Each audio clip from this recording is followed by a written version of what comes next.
죽어봤자 천국이다라는 말씀 제목으로 말씀을 좀 나눠보려고 해요. 오늘 말씀 제목을 보시면 아시겠지만 말씀 제목이 조금 파격적입니다. 죽어봤자 천국이다. 그래서 또 한편으로 걱정이 되는 것이 너무 파격적인 제목이라서 여러분들이 제목만 기억하게 되면 혹시라도 자칫 오해를 불러일으킬 만한 제목이다 보니까 조금 걱정이 되기도 하는데, 그런 의미에서 여러분들이 오해하시지 않도록 왜 이런 제목이 나오게 된 것인지 말씀에 좀 집중을 해서 잘 들어주시기를 부탁을 드리겠습니다. 우리는 각자에게 주어진 삶의 시간들을 살아가게 됩니다. 내게 주어진 나의 인생을 살아가고 있단 말이죠. 참 아이러니하게도 내 인생을 살아간다고 하지만 내 인생이 어떻게 될지를 그 누구도 알지 못한다는 것입니다. 어디로 가야 할지, 어떻게 가야 할지, 또 언제 가야 할지, 내 인생이지만 내 인생의 앞길을 모른다는 거예요. 그래서 우리는 소위 성공적인 인생을 살았다는 사람들의 모습을 보면서 그러한 인생을 살아가 보려고 하기도 하는 거죠. 그런데 문제는 그 성공했다는 사람들이 말하는 방법이 나에게 무조건적으로 적용되는 것은 아니라는 겁니다. 그건 그 사람의 인생에서 성공한 방법이지 내 인생에서 그 방법이 똑같이 그대로 적용돼서 내 인생을 성공한 인생으로 만들어주는 것은 아니라는 거예요. 행복한 삶을 사는 것처럼 보이는 사람들이 있습니다. 화려하고 멋있고 부족할 것이 없어 보이는 사람들이 있죠. 보통은 우리는 그런 사람들을 돈이 많은 사람들로 바라보게 됩니다. 그런데 실제로 보십시오. 돈이 많다고 해서 무조건 그들이 행복한 삶을 살아가고 있습니까? 돈이 많으면 무조건 행복한 삶을 산다는 절대적인 기준이 주어지던가요? 그런데 수많은 돈 많은 사람들도 그들의 괴로움에 못 이겨서 마약을 하고 또 잘못된 선택을 하고 심지어 자신의 목숨을 자기 스스로 끊는 그런 극단적인 선택을 하는 모습까지도 우리는 보게 되지 않습니까? 그러한 모습들을 통해서 우리는 이 사실을 알 수가 있는 거예요. 돈은 행복의 절대적 기준이 아니다. 물론 돈이 없는 것보다는 있는 것이 삶을 더 편하게 살 수는 있습니다. 그러나 돈 자체가 인생의 목적이 되어버리면 여러 가지 인생의 중요한 것들을 놓칠 수가 있다는 거예요.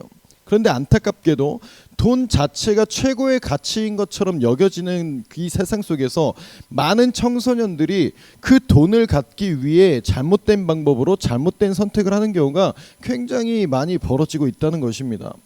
범죄 행위를 저지르고 도덕적으로 맞지 않는 행위들을 하고 또 자신의 몸까지도 소중하게 여기지 못한 채 그저 돈만을 위해서 잘못된 선택으로 잘못된 인생을 살아가는 모습들이 나타나고 있다는 거예요. 그런 일이 왜 벌어지냐는 겁니다. 내가 나를 모르고 내 정체성을 모르고 절대적 가치와 절대적 행복, 내 인생에 대한 어떤 소중한 그 모습을 모르기 때문입니다. 자, 사람은 누구나 한번 태어나게 되면 언젠가는 무조건 죽습니다.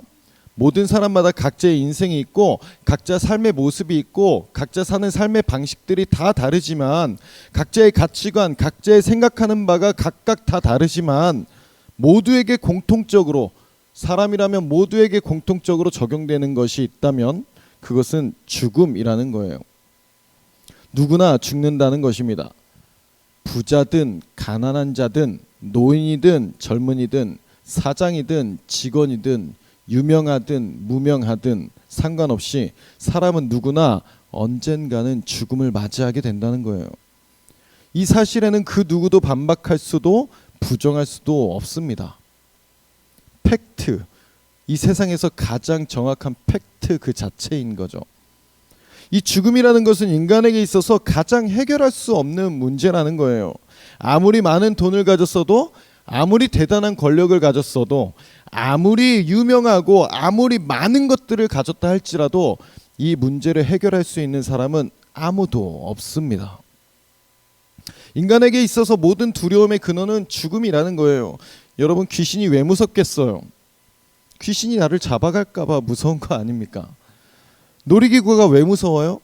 혹시라도 그 놀이기구에 이상이 생겨서 내가 죽게 될 수도 있으니까 무서운 거 아닙니까? 또 밤에 돌아다니는 것이 왜 무섭습니까? 뭐 강도나 나쁜 사람을 만나게 돼서 죽을 수 있으니까 무섭다는 거예요. 물은 왜 무섭습니까? 물에 빠져 죽을까봐 무서운 겁니다. 모든 두려움의 끝에는 결국 죽음, 끝이 있기 때문에 두려움이 시작이 된다는 것입니다. 한번 생각해 보십시오. 죽음이 없다고 한번 상상을 해보자고요. 그럼 귀신이 무섭겠습니까? 처음에 봤을 땐 좀 징그러울 수 있겠지만 뭐 저 귀신이 나를 어떻게 할 수 없다는 걸 알면 굳이 무서울 필요가 없는 거죠. 놀이기구가 왜 무섭겠어요? 떨어져도 아무렇지 않다고 생각한다면 별로 무서울 게 없는 거죠. 물이 무서울까요? 뭐 물에 빠져도 헤엄을 못 쳐도 그 속에 들어가도 죽는 것이 없다면 전혀 무서울 것이 없을 것입니다. 인간은 근본적으로 해결되지 않는 이 죽음의 두려움이 있기 때문에 그것으로부터 파생된 여러 가지 두려움이 우리 안에 자리 잡고 있다는 것입니다. 그런데 인류 역사상 딱 한 사람만이 이 죽음의 문제를 해결했다는 거예요. 누구겠습니까? 예수 그리스도이심을 믿으시기를 주님의 이름으로 축복합니다. 이것이 바로 복음이라는 거예요. 이 사망 권세, 죽음을 이겨낸 예수를 믿기만 하면 죽음의 두려움으로부터 벗어나서 영원한 생명에 이를 수 있다는 그 소식이 바로 복음이라는 것입니다. 복음이라는 것은 기쁜 소식을 얘기한다고 지난번에도 여러분들께 말씀을 드렸어요. 굿뉴스, 기쁜 소식이라는 겁니다. 인간에게 있어서 이것만큼 기쁜 소식이 뭐가 있겠냐는 거죠. 모든 두려움과 걱정과 근심의 근원인 이 죽음의 문제가 해결되면 죽음의 문제로부터 파생되어 나오는 그 모든 문제들은 더 이상 문제가 문제되지 않는다는 것입니다. 삶의 지속적인 기쁨과 소망을 줄 수가 있다는 거예요. 여러분들에게 있어서 기쁜 소식은 무엇일까요? 엄마가 최신형 스마트폰을 사준다는 소식, 기쁜 소식이 될 것입니다. 고사양 컴퓨터를 사준다는 거 기쁜 소식이 되겠죠. 지금 고3 여러분들에게 있어서는 내가 원하는 대학교에 붙는 거, 합격하는 것이 가장 기쁜 소식이 될 것입니다. 또 원하는 직장에 취직하는 거, 또 어떤 분들에게는 내가 짝사랑하는 그 애가 알고 보니까 그 애도 나를 짝사랑하고 있었다는 그 사실을 알게 되는 것도 기쁜 소식이 될 수 있겠죠. 그런데 그런 기쁜 소식들이 내 인생에 있어서 내가 죽을 때까지의 그 기쁜 소식이 되어 줄까요? 여러분들이 지금 아이폰, 최신형 아이폰을 받는다고 해서 여러분들이 80세 될 때까지 그 소식이 여러분들에게 기쁜 소식이 되겠냐고요? 아니라는 것을 여러분들은 이미 알고 있습니다. 왜냐하면 여러분들이 이미 지금 나이까지 살아오면서 겪었던 그 소소한 기쁜 소식들을 어느 정도 접해봤고, 그리고 그러한 기쁜 소식들이 그리 오래 가지 않는다는 것을 여러분들은 알고 있기 때문입니다.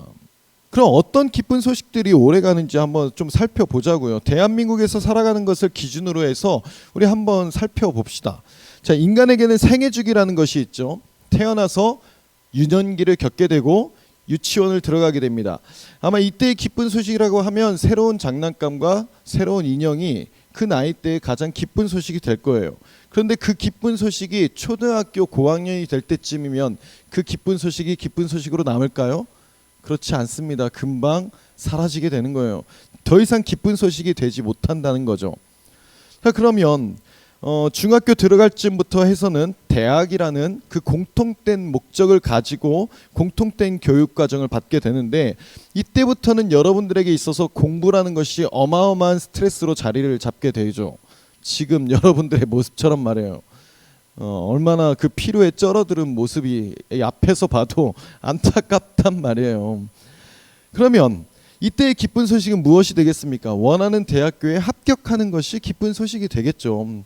그런데 이 기쁜 소식이 내 인생을, 앞으로 남은 인생을 아무 걱정 없이 살아갈 수 있게끔 해주는 소식이냐는 겁니다. 그렇지 않죠. 대학교에 합격하게 되면 그 이후에 또 다른 걱정과 근심 앞에 놓이게 됩니다.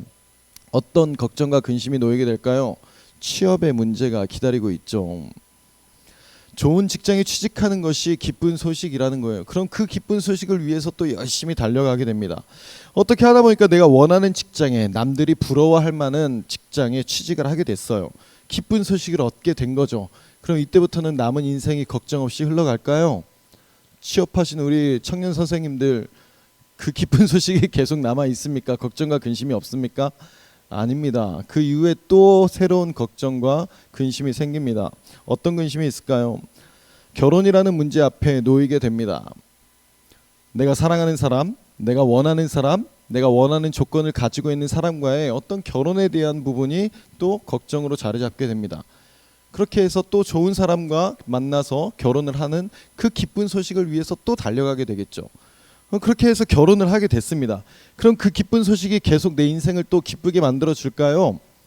어떻게 우리 결혼하신 부장 선생님 결혼하신 이후에 그 기쁜 소식이 계속 나의 행복을 유지시켜 주고 있는지 예, 저도 마찬가지고 물론 행복하죠. 결혼하면 행복합니다. 저는 결혼을 굉장히 독려하는 사람이거든요. 그런데 그 결혼했다고 해서 걱정과 근심이 끝나는 것은 아니라는 거예요. 또 새로운 문제들 앞에 놓이게 됩니다. 그때부터는 이제 또 자녀들에 대한 걱정과 근심이 생기게 됩니다. 내 자녀가 좋은 대학에 가게 되고 또 좋은 직장에 가게 되는 것을 그 좋은 기쁜 소식을 기다리게 된다는 거예요. 그것을 위해서 또 열심히 달려가게 됩니다. 또 그 기쁜 소식은 오래 가지 못하고 또 다른 기쁜 소식을 또 오래 가지 못하고 또 다른 기쁜 소식을 향해서 계속 달려가는 그런 인생이 우리의 인생이라는 거예요. 저기까지만 하면 저것까지만 잡으면 저것까지만 가면은 내가 행복하게 살 것 같은 그 믿음 하나로 그것을 위해서 달려가는 인생을 살아가게 된다는 것입니다. 그런데 그 행복이 잡힐 듯 쳇바퀴 돌다 보면 어느새 인생의 시간이 나도 모르는 사이에 다 지나가 있는 그 시간을 맞이하게 된다는 거예요. 그것이 우리 인간의 생애라는 것입니다. 이런 인생 어떻게 괜찮으시겠어요? 남들도 다들 그렇게 사는 인생이니까 나도 뭐 특별할 것 없이 그냥 남들이 말하는 기준에 맞춰서 그냥 그거에 어떻게든 맞춰보려고 낑낑거리다 끝나는 그 인생 괜찮으시겠냐고요.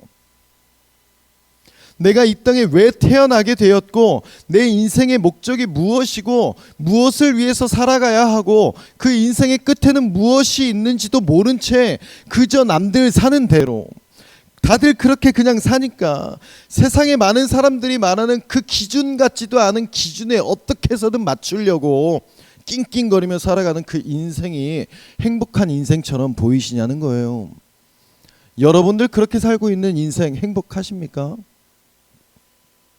오늘 본문에 나오는 사도 바울이라는 사람은 이렇게 고백합니다. 하나님의 은혜에 관한 기쁜 소식을 증거하는 일을 완성하기 위해서는 나의 생명도 조금도 귀한 것으로 여기지 않습니다. 예수 믿으면 죽음을 이겨내고 영원한 생명을 얻을 수 있다는 그 기쁜 소식을 전하는 것에 자신의 생명도 전혀 아깝지가 않다는 거예요. 실제로 바울은 이제 자신의 생명이 위협을 받을 수 있는 그 상황 앞에서 그는 이렇게 고백을 하고 있는 겁니다. 죽음이 두렵지 않다는 거예요.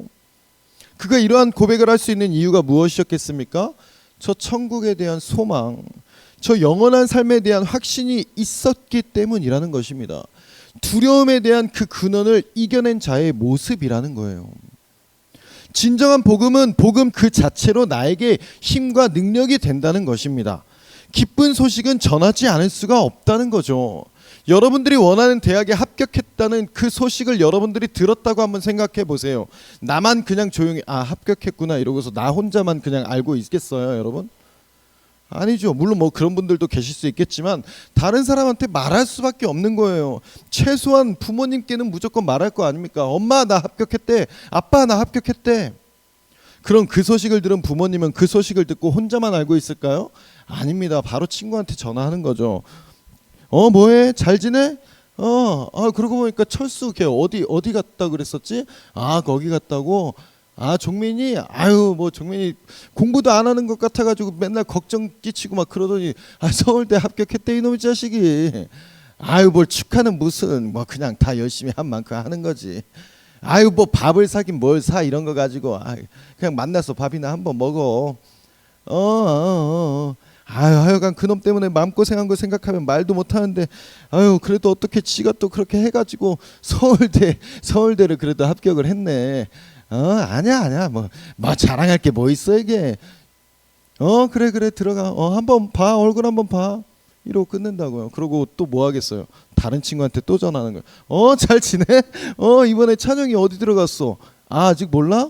종민이 서울대 들어갔다고 그러더라고. 어떻게 합격을 했다네. 아유 그놈의 자식 이러면서 자랑을 한다고요. 기쁜 소식인 겁니다. 이것이 기쁜 소식을 들은 자의 능력과 힘이라는 거예요. 전하지 않을 수가 없는 겁니다. 예수님께서는 이 땅에 기쁜 소식을 전하러 오셨죠. 모든 인간이 기뻐할 수밖에 없는 그 소식을 전해 주셨다고요. 그 기쁜 소식, 진짜 복음을 내 것으로 만든 사람은 그 기쁜 소식이 나에게 기쁜 소식이 되지만 다른 사람이 서울대에 들어간 거 나랑 전혀 상관없어요. 다른 사람이 카이스트 합격한 거 나랑 상관없다니까요. 내가 서울대에 합격하고 내가 카이스트에 합격해야 그것이 나에게 기쁜 소식이 되는 것입니다. 예수님이 날 위해서 십자가에 달려 돌아가시고 그것으로 인하여 내가 영원한 천국을 얻게 됐다는 그 복음이 내 것이 될 때 나에게 진정한 기쁜 소식이 될 수 있다는 것입니다. 이 자리에 모인 여러분 모두에게 이 기쁜 소식이 나의 기쁜 소식으로 전해지기를 주님의 이름으로 축복합니다. 말씀을 마칠 텐데요. 어떤 사람들은 말합니다. 예수만 믿으면 천국에 갈 수 있다는 것이 너무 터무니없다는 거죠. 자신이 볼 땐 예수 믿는 사람들보다 내가 더 나은 것 같고 교회 다니는 사람들보다 내가 선행을 더 많이 베푼 것 같고 뭐 그런 상황에서 예수를 믿어야지만 천국 간다는 거 교회 다니는 저 사람 봐도 전혀 천국에 갈 수 없을 것 같아 보이는데 오히려 내가 더 천국에 들어갈 수 있을 것 같은데 저 사람들이 천국에 간다는 거 그거 별로 마음에 들지 않는다는 거죠. 천국에 간다는 것이 굉장히 어려울 것 같은데 그 간단한 방법으로 간다는 것이 믿음이 가지가 않는 거예요. 그래서 더 믿지 못하겠다고 말하기도 하죠. 그런데요 여러분 이런 겁니다. 어떤 놀이기구를 타러 놀이공원에 간 거예요. 손목에 찬 자유이용권 팔찌만 있으면 어떤 놀이기구든 탈 수가 있는 겁니다. 그런데 내가 돈이 많아가지고 굳이 자유이용권 끊는 거 귀찮아서 그냥 놀이기구 앞으로 간 거죠. 그러고서 그 직원에게 말하는 겁니다. 내가 현금 줄 테니까 저 이 놀이기구 타게 해주세요. 그럼 직원은 뭐라고 할까요? 매표소에 가셔서 표 끊어 오시면 됩니다. 그런데 거기에 또 얘기해요. 내가 돈이 많은데 뭐 8,000원 입장권 8,000원이에요? 제가 10,000원 드릴 테니까 그냥 저 들여보내 주세요. 그러면 그 직원은 뭐라고 할까요? 죄송하지만 표가 없으면 입장이 불가합니다. 천국을 들어가는 방법도 영생을 얻는 방법도 이와 같다는 것입니다. 내가 볼 때 이게 더 맞는 방법이고 내가 볼 땐 이게 더 나은 것 같다 할지라도 그것을 세운 주인의 규칙을 따르지 않으면 그 방법을 따르지 않으면 내가 생각하는 거 아무 소용이 없다는 거예요. 이 세상 천지 만물을 지으신 하나님께서 천국에 들어갈 수 있는 방법을 제시하셨습니다. 유일한 방법 예수를 믿기만 하면 그 영원한 생명을 얻게 된다. 내가 잘나서가 아니고 내가 어떤 자격이 돼서가 아니고 내가 뭔가를 해서가 아니라 그 예수님을 나의 구주로 믿기만 하면 너에게 영원한 생명이 얻어지게 될 거야. 그래서 그것을 믿은 사람들은 그 은혜로 기쁘게 살아갈 수 있다는 것입니다.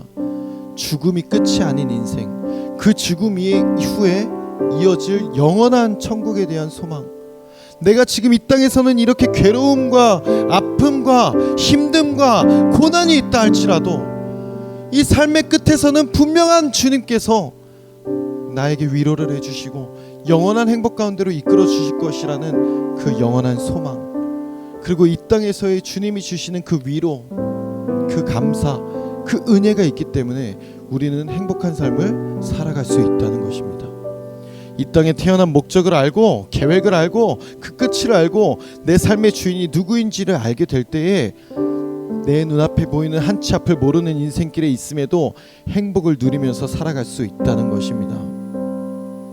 그래서 바울은 내가 달려갈 길이 있었기에 죽어봤자 천국이다 라고 고백하며 흔들림 없이 당당하게 그 길을 갈 수 있었던 거예요.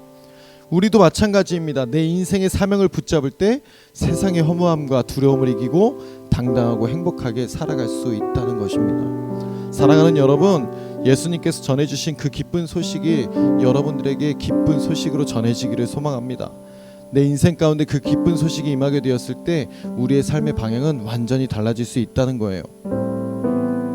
내 인생을 책임지시는 참된 주인의 인도함을 믿으며 기대함을 가지고 그 기쁜 삶을 행복한 삶을 살아 누리는 저와 여러분들의 삶이 되기를 주님의 이름으로 축복합니다.